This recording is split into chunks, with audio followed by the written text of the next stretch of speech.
अक्षय तृतीया दिन जदि आपण एही पांचटी जिनिस निज घर को आणुचंती तेबे आपणक उपरे माँ लक्ष्मी अपार कृपा रहिबो एवं भगवान नारायण आशीर्वाद मध्य देखिबाकू मिलिबो। प्रथम जिनस निज घर को एक माटी माठिया नहीं आसंतु। एपरि करिबा द्वारा आपणक उपरे माता लक्ष्मी कृपा वृष्टि हुए एवं घरे स्थायी भावे लक्ष्मी वास करती। द्वितीय जिनस आपणकू हळदी गंठी आनिबा उचित।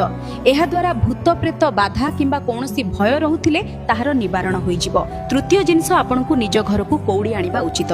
एथिरे माता रानी अत्यंत प्रसन्न हुअंती एवं आपणक घरे धनर वर्षा होइथाय। चतुर्थ जिनस सैंधव लवण सॉल्ट नहीं आसंतु। एहा द्वारा नकारात्मक शक्तिर विनाश हुए एवं आपणक घर शांत रहिबाकू लागे। पंचम जिनस आपण निज घर को हळदिया सोरिष किणी आनंतु। एहा द्वारा मान सम्मान वृद्धि पाए, आपणक प्रभाव बढ़े एवं लोकंक मध्यरे आपणकर प्रशंसा होय। जय माँ लक्ष्मी की जय।